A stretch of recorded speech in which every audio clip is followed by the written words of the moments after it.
Do you see, because I think especially in your niche, or like, let's just say the financial space, there's a fair amount of nonsense. There's a fair amount of people that are renting the cars, renting the Airbnbs, putting on quite a show. And in reality, it's a house of cards. Do you ever see people go broke trying to stay up too high with their image, or they just disappear out of town because they run out of juice? Like, is that something you see ever? I saw it in my own life. Yeah.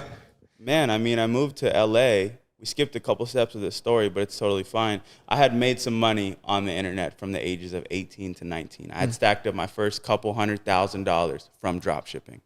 And I moved to Los Angeles because I always wanted to live in LA. And over those next 2 years, I neglected the things that got me to where I was today. I stopped working on that business because I thought I had made it. I started smoking weed every day. I started drinking, started partying, splashing, spending money. And literally from trying to keep up with everybody and living above my means, by 2020, I had maxed out all my American Express cards. I had maxed out my Wells Fargo line of credit. And in my Wells Fargo personal bank account, I had like -$1. Like I have a screenshot, like -$1. So I had to leave and I had to move back to my mom's couch. So I was that guy that was living above his means, and it totally came back to bite me because of some issues I had in my business. And that was probably one of the most important lessons I learned in my life. You might look at what I have now as like, oh, it's expensive and I have watches and a big house and a car and stuff like that. What I spend on this stuff is like less than 5% of what I actually make. Compared to before, where I would spend 100% of what I make just to keep up with the lifestyle. So it's very important for you for your margins to be very hefty.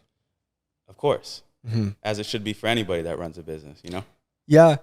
I guess I see different mentalities, but I am certainly on the end of like, the bigger the margin, the better. And I want to be under my means, because I think I have dreams of really giving back and doing just really cool projects in Milwaukee. I want to open a state-of-the-art wrestling facility in the toughest neighborhoods and just change kids' life, because I know that's a sport that changed me forever, and I know it can definitely do that. And maybe we'll integrate boxing and jiu-jitsu into that mix, but I don't want to be on the with my hands out asking for grant money or doing GoFundMe's or, you know, I want to have the dough that if I want to make this happen, but you can only do that if your own cup has been overflowing for a while. That's right. Yeah. I mean, I do a lot of stuff that nobody knows about off camera, and we're not even going to get into it now, but I do a lot, and I give a lot of money to people, and I help a lot of people in my family and even people in my friend group with money, and I never look for anything in return.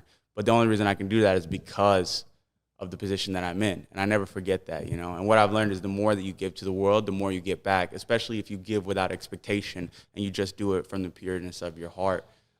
I do believe in karma, and it has been something that has been a big factor in my life, I feel like you're kind of a connoisseur on YouTube. Like, you're well connected, you know a lot of different people, you know a lot of different teams. Who's a team or YouTuber that is really impressing you right now? Tommy G. Oh, man. I'm serious. I really like what you guys do, because really what I do is I share these stories of successful people, and you share stories too, but you share stories of people. Is that going to bother you? Are you getting a second edition added to the house right now? Yeah, you know, I'm building like an extra 5,000 square foot add-on to the house. Is the helicopter pad coming on right now? I feel like I hear some construction. No, we just putting a new roof on the house. So Okay. I'm very impressed by what you and your team are doing, and it's very inspiring to me, because you go out and you share these stories that nobody else would share, and that's what I like to do on my channel. But it's like we're on like two parallels. Like I'm in like the upper echelon of the world of stories, and then you literally go to the gutter. You go to places that I even would feel uncomfortable with my camera crew over there. So I like what you guys do a lot.